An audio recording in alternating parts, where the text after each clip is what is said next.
तो चलिए जी, हम जनरल फार्माकोलॉजी से रिलेटेड बहुत ही इंपॉर्टेंट और बेसिक और फंडामेंटल क्वेश्चंस और क्वेश्चंस कवर करते हैं, जो है फार्माकोडायनेमिक और फार्माकोकाइनेटिक। आप इजीली लाइन वाइज लाइन इसको समझिए, आपको डेफिनेटली समझ में भी आएगा और बेसिक्स भी कवर होंगे। पहले अपन पढ़ते हैं क्या, फार्माकोडायनेमिक। तो देखिए डायनेमिक अपन जो पढ़ते हैं फार्माकोडायनेमिक, वो होता क्या है बेसिकली। अपन ने एक ड्रग ली, बहुत सिंपल सा है। यदि मैंने एक ड्रग ली, ये मैंने एक ड्रग ली, वो ड्रग का हमारी बॉडी पर क्या इफेक्ट आ रहा है, बहुत सिंपल सा है। मुझे यदि सिर दर्द हो रहा है, ठीक है, और यदि मैं एक ड्रग लेती हूँ और मेरा सिर दर्द ठीक हो जाता है, तो वो इफेक्ट हुआ ना मेरी बॉडी पर उस ड्रग का, है ना। उस ड्रग का क्या इफेक्ट हुआ, मेरा सिर दर्द उसने ठीक कर दिया, राइट। तो फार्माकोडायनेमिक का मतलब होता है ड्रग का क्या इफेक्ट आता है हमारी बॉडी पर, है ना। मान लीजिए कोई पेन हो रहा है तो वो रिड्यूस हो गया, तो इफेक्ट ही तो है ड्रग का। यहाँ से क्वेश्चन क्या बैठेगा, अभी MOA मैं आपको बाद में बताऊंगी, पहले आप ये समझिए यहाँ से क्या बैठ सकता है। डायनेमिक का मतलब होता है, फार्माकोडायनेमिक का मतलब ड्रग ने क्या इफेक्ट दिया हमारी बॉडी पर, राइट। एक वर्ड साइड में चलता है डायनेमिक के, मैकेनिज्म ऑफ एक्शन। बहुत सिंपल है, जो हमारी ड्रग होती है वो हमारी बॉडी में जाके किस तरीके से एक्ट करती है, कि हमारे पेन को कम कर देती है या हमारे किसी और इफेक्ट, हमें कोई और इफेक्ट देती है, कैसे देती है ना, उसका एक्शन, उसका मैकेनिज्म ऑफ एक्शन क्या है, उसका मैकेनिज्म क्या है, ड्रग अंदर जाके ऐसा क्या करती है कि हमें इफेक्ट आने लगता है, तो उसको बोला जाता है मैकेनिज्म ऑफ एक्शन। तो फार्माकोडायनेमिक में क्या क्या चीजें आती हैं, ये कभी कभी क्वेश्चन बन जाता है। तो जो मैकेनिज्म ऑफ एक्शन है ना ड्रग का, वो किसके अंदर आएगा, फार्माकोडायनेमिक के अंदर आएगा। और फिजियोलॉजिकल इफेक्ट मतलब पेन रिड्यूस हो रहा है, हार्ट बीट कम हो रही है, ज्यादा हो रही है, ये सब किस में आएंगे, डायनेमिक में। बट बेसिकली आपको क्या समझना है, डायनेमिक का मतलब होता है ड्रग ने क्या इफेक्ट किया हमारी बॉडी। अब अपन इस मैकेनिज्म ऑफ एक्शन को पकड़ते हैं, ये इंपॉर्टेंट है थोड़ा सा, इसको देखते हैं कि ये क्या होता है। तो देखिए मैकेनिज्म ऑफ एक्शन बहुत सिंपल है। मैंने एक ड्रग ली, ड्रग में मैं टैबलेट भी ले सकती हूँ, इंजेक्शंस भी ले सकती हूँ, या कुछ भी ले सकती हूँ। वो बाइंड हो जाते हैं रिसेप्टर्स से जाके। अब ये रिसेप्टर्स क्या होते हैं, देखिए बॉडी के हर ऑर्गन पे, चाहे किडनी हो, हार्ट हो, ब्रेन हो, प्रोटीन्स की बनी हुई स्ट्रक्चर्स प्रेजेंट होती हैं, ठीक है। जो मैक्रोमोलिक्यूल्स होते हैं, मैक्रो जो ज्यादा अमाउंट में प्रेजेंट होते हैं उनको मैक्रो, जैसे प्रोटीन, कार्बोहाइड्रेट, फैट्स, ये सब मैक्रोमोलिक्यूल्स है ना, क्योंकि ज्यादा अमाउंट में प्रेजेंट है, ठीक है। तो प्रोटीन्स की बनी हुई कुछ स्ट्रक्चर्स होती हैं, आइदर हार्ट में ले लो, ब्रेन में ले लो, किडनी में ले लो। तो ये ड्रग जो होती है उन प्रोटीन्स से बनी स्ट्रक्चर्स, जिनको रिसेप्टर बोला जाता है, बाइंड हो जाती है उनसे जाके। और उस बाइंड होने की कितनी कैपेसिटी है, ठीक है, वो कितनी ताकत से उससे बाइंड हो सकती है, कितनी जल्दी बाइंड हो सकती है, कितनी इसकी कैपेसिटी है उससे बाइंड होने की, इसको क्या बोला जाता है, एफिनिटी। एफिनिटी वर्ड आपने कई बार सुना होगा। तो किसी ड्रग का या किसी मेडिसिन का रिसेप्टर्स के साथ बाइंड होने की जो कैपेसिटी है, वो जल्दी बाइंड हो रही है कि देर से बाइंड हो रही है, अच्छे से बाइंड हो रही है कि लूजली बाइंड हो रही है, तो वो है एफिनिटी। यानी ड्रग का रिसेप्टर से बाइंड होने को ही एफिनिटी बोला जाता है। अब बाइंड तो हो गई ड्रग, ठीक है। अब बाइंड होने के बाद वो कोई ना कोई तो इफेक्ट देगी। मान लीजिए मैंने हार्ट की ड्रग ली है, तो हार्ट में जो प्रोटीन से बनी स्ट्रक्चर होगी उनको क्या बोलेंगे, रिसेप्टर्स। उससे जाके क्या बाइंड हो गई, ड्रग बाइंड हो गई, और उस बाइंड होने को क्या बोल दिया, एफिनिटी।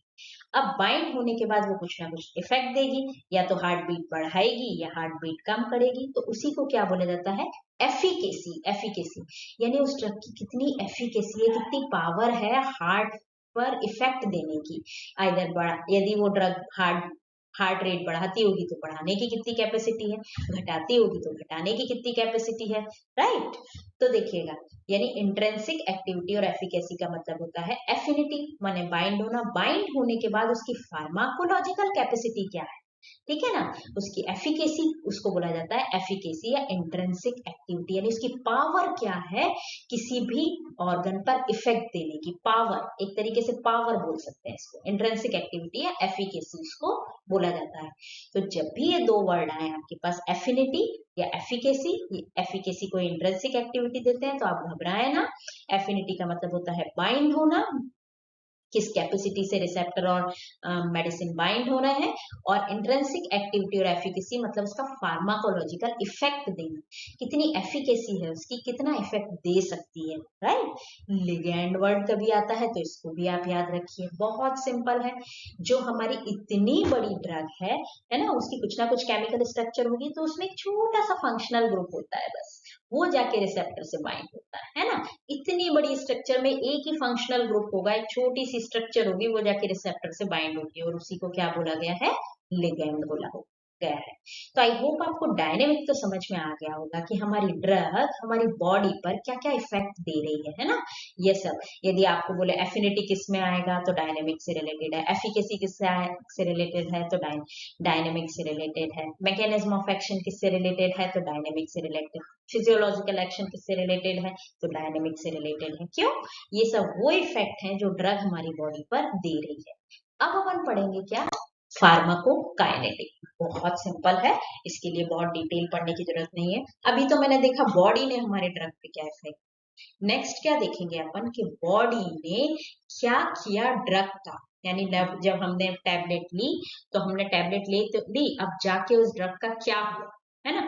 क्या हुआ तो क्या हुआ, सबसे पहले ड्रग छोटे छोटे पार्ट्स में टूटती है ना, जिसको डिसइंटीग्रेशन बोला जाता है। क्या बोला जाता है, डिसइंटीग्रेशन। क्वेश्चन यहाँ से बैठ सकता है, तो डायरेक्ट बोल बैठता है, फार्माकोकाइनेटिक क्या होता है। हिंदी में बोले तो बॉडी ने क्या किया ड्रग का, है ना, यानी ड्रग जब हमने ली तो बॉडी ने उसका क्या हाल किया भाई, और इंग्लिश में बोले तो what body does to the drug, right. अब देखिए, तो चलिए जी, अब हम देखते हैं क्या फार्माकोकाइनेटिक क्या होता है। ये मैंने ली एक टैबलेट, राइट। टैबलेट का क्या होगा, सबसे पहले एब्जॉर्प्शन होगा, हमारी बॉडी में जाएगा तो उसका क्या होगा, एब्जॉर्प्शन होगा, यानी डिफरेंट डिफरेंट पार्ट में एब्जॉर्ब हो जाएगी, पहले हमारी बॉडी में एब्जॉर्ब होगी। एब्जॉर्ब होने के बाद वो क्या हो जाएगी, डिस्ट्रीब्यूशन होगा। डिस्ट्रीब्यूशन का मतलब होता है, यदि सपोज करो मैंने हार्ट की कोई टैबलेट ली है तो सबसे पहले वो बॉडी में एब्जॉर्ब होगी और कहाँ जाके डिस्ट्रीब्यूट हो जाएगी, अपनी वेन्स और ब्लड के थ्रू कहाँ जाके डिस्ट्रीब्यूट हो जाएगी, हार्ट में, क्योंकि वो हार्ट की ड्रग है, तो इसी को बोला जाता है डिस्ट्रीब्यूशन, ठीक है ना।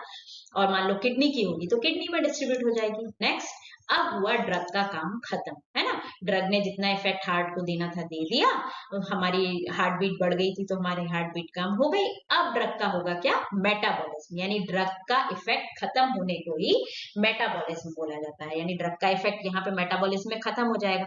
कुछ ऐसी केमिकल रिएक्शंस होती हैं जो बायो फार्माकोकाइनेटिक्स में पढ़ी जाती हैं, वो हमको यहाँ डिटेल में नहीं पढ़नी है, जिससे ड्रग का इफेक्ट खत्म हो जाता है। ड्रग के इफेक्ट को खत्म होने को ही मेटाबॉलिज्म बोला जाता है। अब इफेक्ट खत्म तो बॉडी में वो ड्रग क्या करेगी, कोई काम की नहीं है, तो उसका क्या हो जाएगा, एक्सक्रीशन। तो यानी यहाँ पे हमने काइनेटिक में क्या पढ़ा, जो हमारी ड्रग है उसका बॉडी के अंदर जब वो गई तो क्या क्या हुआ, एब्जॉर्प्शन हुआ।